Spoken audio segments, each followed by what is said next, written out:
Folks, welcome inside the Parisi Palace. High above 3733's Broadway, this is a special live edition of the Jake Feinberg Show. Can't thank you enough for making us part of your day today, and what an honor it is to welcome back to the program a guy who got the memo about being a human being. He has tried to balance himself between success, stardom, and just keeping both feet on the ground and trying to stretch the lineage of music by helping younger peeps find their own voice and give them access to the state-of-the-art studio equipment at Tarpan Studios and play a little bit on his own and be a father as well. It's a beautiful thing. Narada Michael Walden, welcome back to the Jake Feinberg Show. Oh, very nice. Thank you so much, Jake, man. Nice to be speaking with you on this beautiful Friday. Out here, it's really gorgeous day. Yeah, it's burning. It's gorgeous where you are too. Burning. It's I'm having visions of the Emerald Beyond because it's 110 degrees out right now. So oh my Lord, it's really hot. Yeah, I'm sorry when you called before. I was on the phone with Johnny Talbot. Okay, did you ever cross paths with that cat?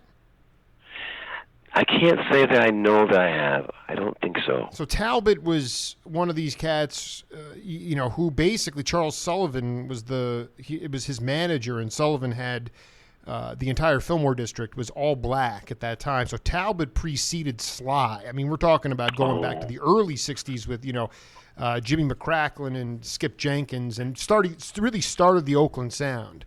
But I know Jimmy McCracklin. I know him, and I played with him before he passed away. You did? Yeah, I did. Yeah, but I didn't actually move to San Francisco until '78.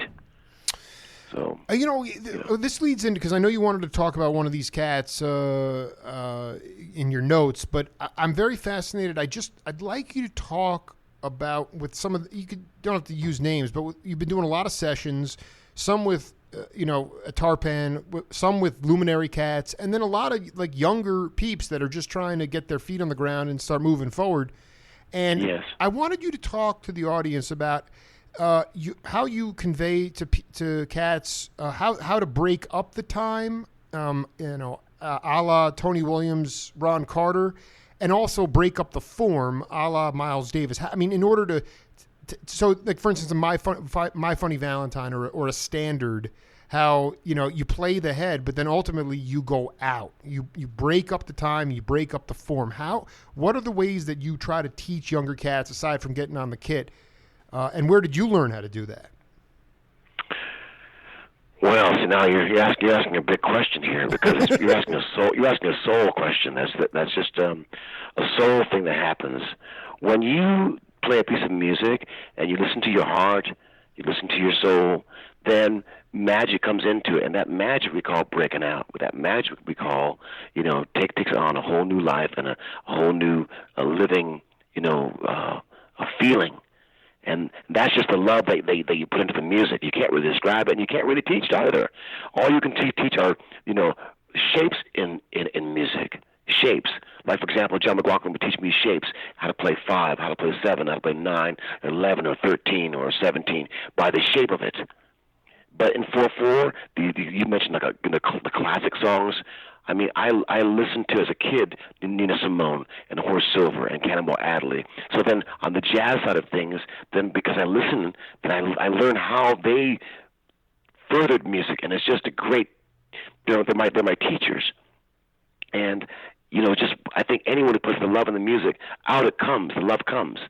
So I don't think it's like some mystery. I think it's just a matter of putting your heart and your soul into your music, and then it all shows. The thing, though, is that going back to our first interview, I think it was your cabin in Michigan, and there's McLaughlin seeking you out, and you guys are in a meditative state, and you hear the faucet, or what you thought was the faucet, dripping. And it was actually tears. And what I'm getting at is that you can't access that magic, Narada, without trust.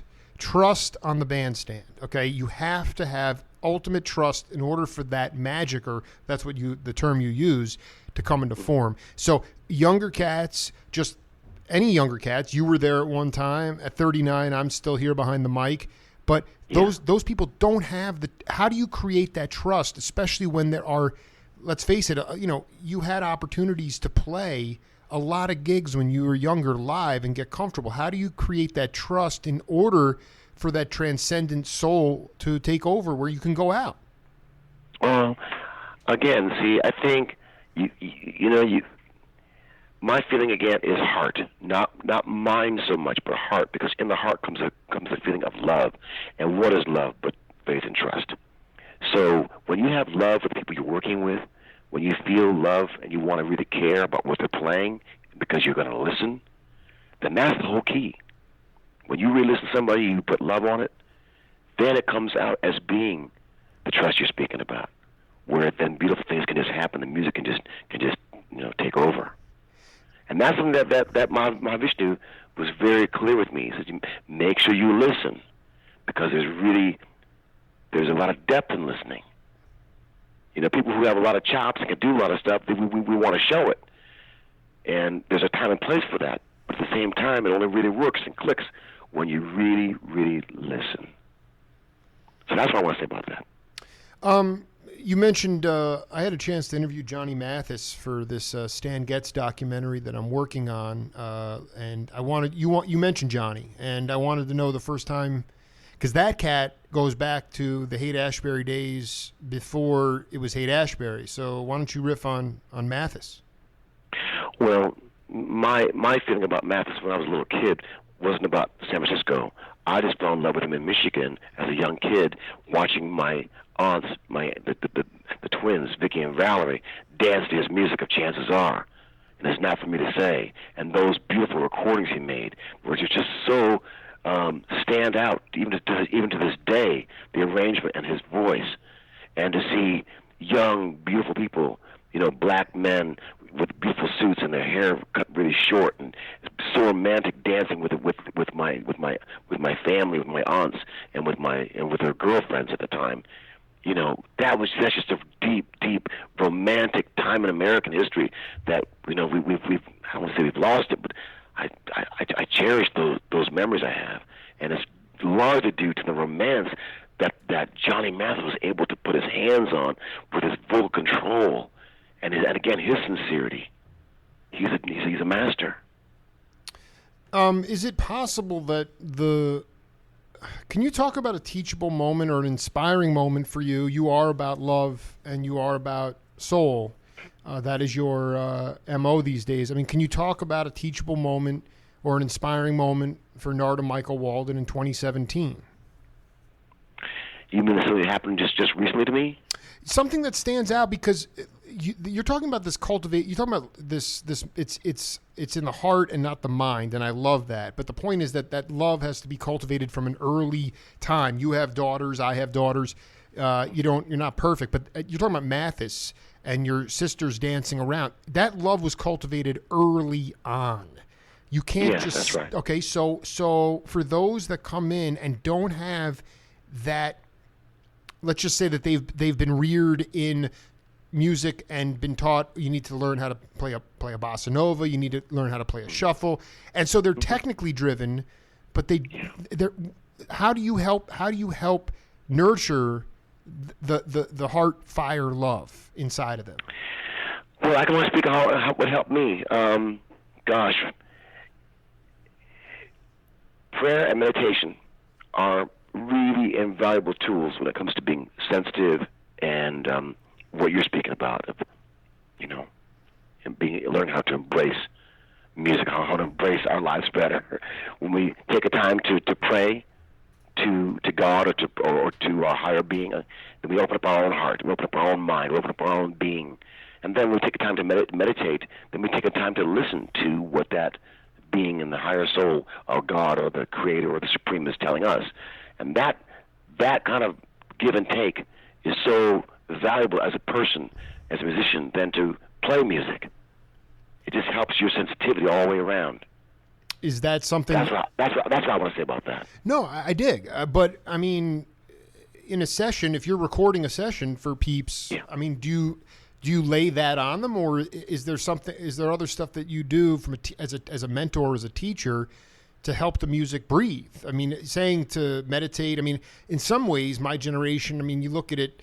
yoga studios have become like these boutique things, which was not the intention of meditation, for going back hundreds of years. So, I mean, does that resonate with people, what you just said? Do you use that with people that in the studio, or is there, I guess, the inspiring thing, something that you witnessed, not even on the bandstand, but something that you witnessed that was really inspiring that can dovetail with what you're just talking about as far as prayer and meditation?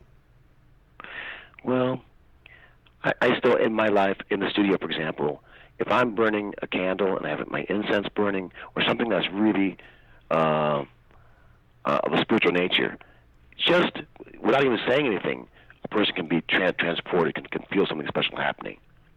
And just by the level of me caring for them and what they may have to say, and what they may want to produce or sing or perform, can bring out their best because I'm really caring about them. See, I really feel it's all about love again. When you really love someone, then you love them enough to really get their best. You love them enough to really care about hearing what they have to say. And it shows in your recordings. It shows in your musicianship on the bandstand. That love. When you think about like Elvin Jones, who I adore with a John Coltrane, playing so powerfully, he would say that it was like life and death for him. And I understand that. Mm-hmm. When you play like that, you're giving everything you have. Why? Because you love John Coltrane. He loved John Coltrane, and John Coltrane loved him. So I'm saying to you, no matter how you slice and dice it, it comes right back down to love. True love. When you really care about what you're doing and care about who you're playing with, it shows. Do you think that from a quiet whisper to a shout? Whisper to a scream, Esther Phillips. Yeah. Right. But do you think that the way love is portrayed in Western culture is a help or a hindrance to civilization? Because it's all comes down to physical intimacy. That's what love, at least on the pop level, that's what it is. But that's not the love you're talking about. And I think people get really confused about that. Then you should speak a little further on it. What do you sing? Well, what I'm saying is that that in this culture, sex is the MO as far as it relates to love, or what is, I guess, what are the tenets of true love? You said it's the idea of loving somebody enough to get the best out of them. But, yes, and let me speak about maybe in my heart. I feel like there are three different types of love. Like you said, mention sex. On the animal side, our sex drive is very, very important. We all have hot blood, and we use our hot blood, and that's all cool. Then you have what's called the human love, which is kind of like, I'll give to you if you give to me. I'll do for you if you do for me. Right. It's kind of a conditional love, let's say. Then the third love I'm going to speak about is the highest love. It's called divine love. And that's just love because I want to give love, no matter what you give back, I want to just be the best that I can be for you. Divine love. Like your mother, your father may love you, like you love your daughters, your children. It's divine. So on that divine level is a whole other thing that I want to tap into in my daily life, in my music life, and in my recording life, where I'm just giving the very best I can because I know that's what is my best to do. It's my calling. It's my best. And so I know others in the world, many of us are like that. We want to give our best and do our best. And our best is having divine love for each other. Animal love, yeah. Human love, yeah. But also divine love. Mm-hmm. Unconditional love for each other. That's what I'm talking about.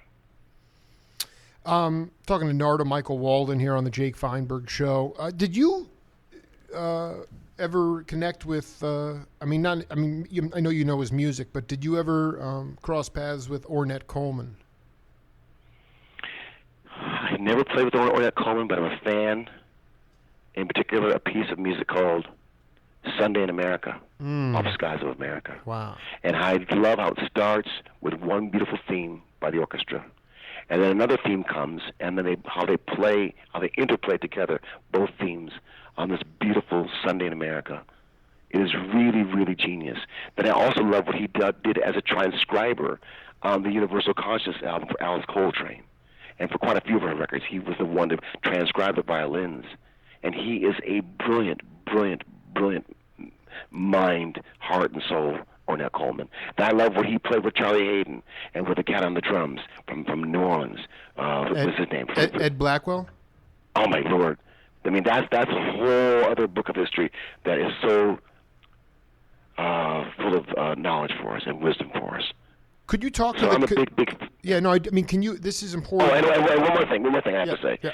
The first album I ever produced, before Stacey Lattisaw... the first album I was actually hired to produce was for Don Cherry. Wow. An album that we put together, and he, of course, worked with Ornette Coleman playing pocket trumpet. So then that was my first experience, producing, was with Don Cherry. And I forget what we actually called the album, Surrender Rose or something like that. It was done around 70, 76, 77, somewhere in there. Oh, I gotta dig that. That's unbelievable. Yeah, it's a really, really beautiful album.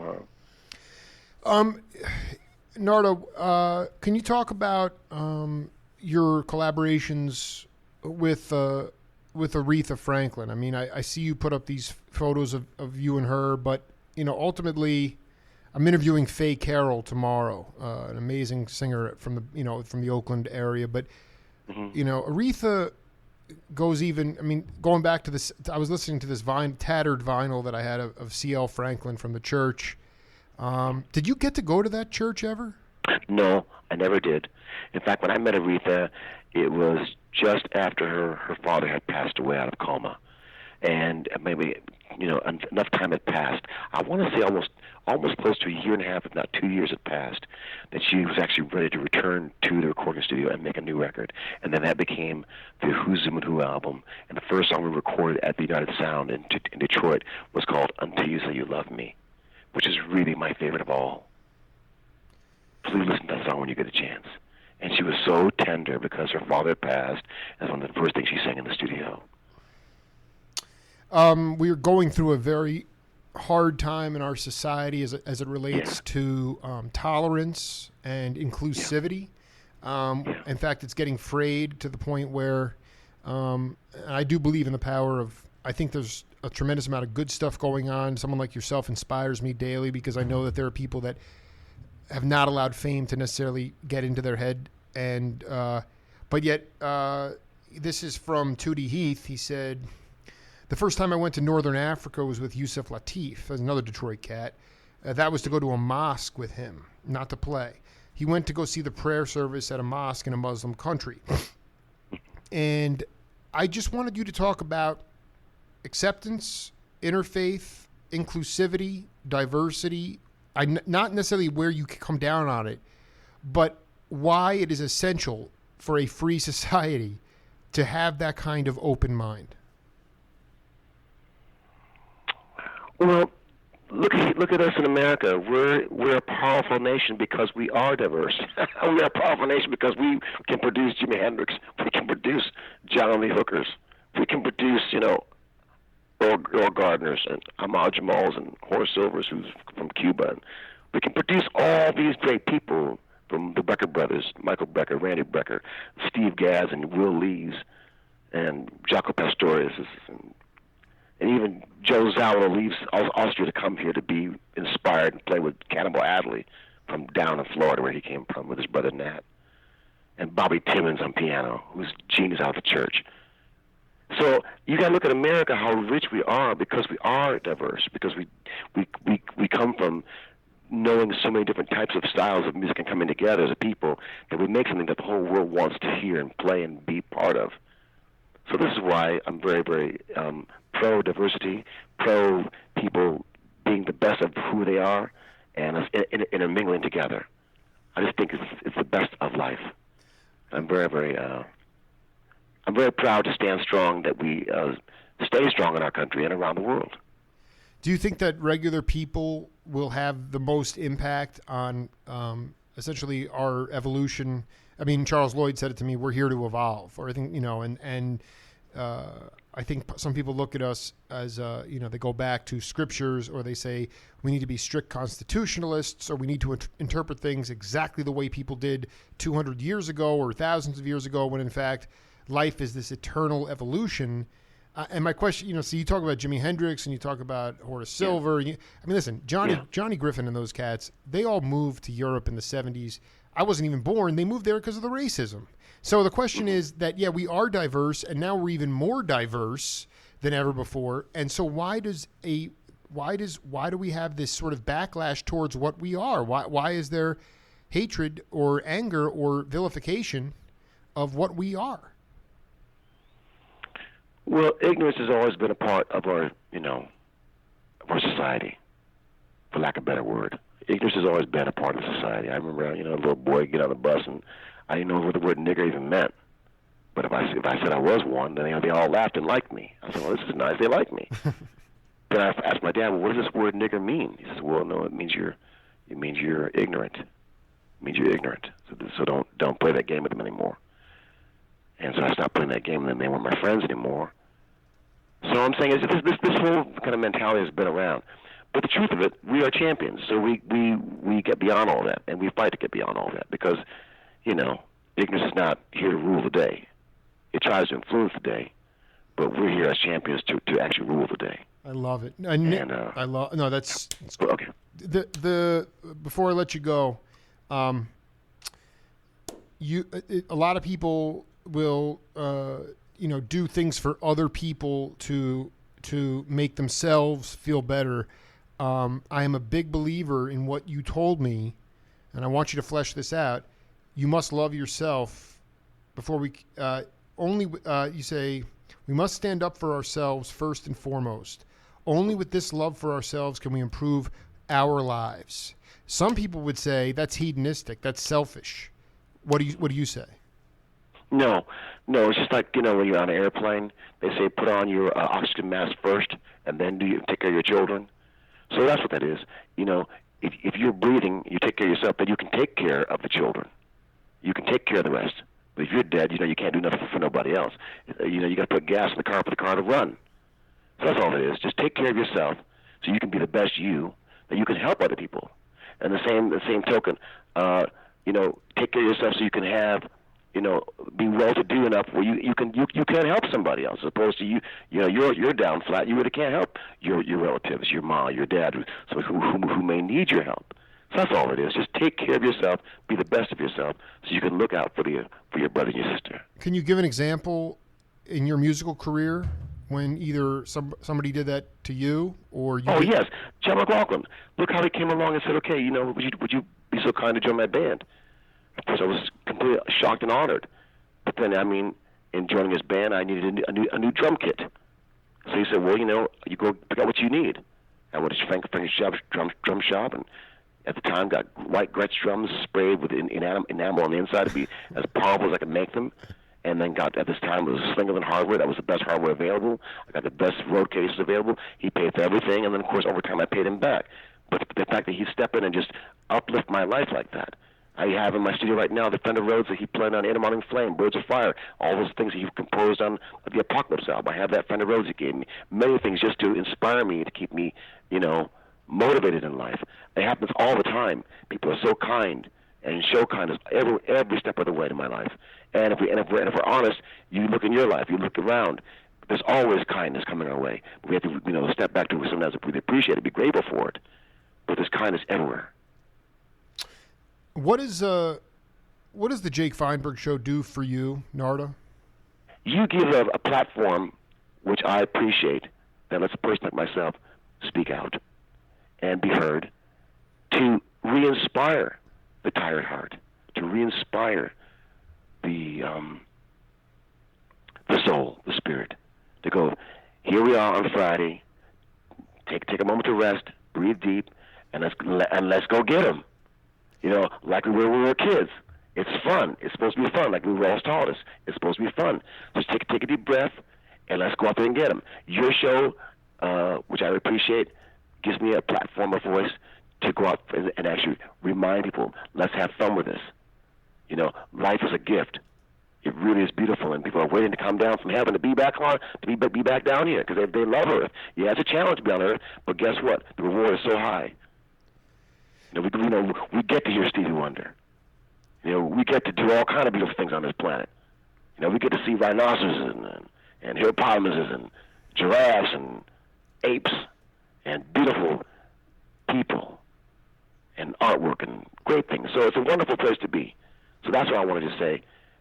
Take a deep breath, step back, and go get them. And thank you, Jake. And we're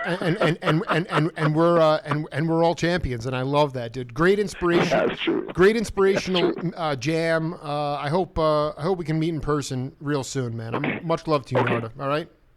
Thank you too. Appreciate it. Later. Bye. Bye. The legendary drummer Narada Michael Walden, again, just filling our vessels with just absolute love. We're going to check out a drum solo from him. This is from Dawn. We'll be right back with Buzzy Fightin' right after this.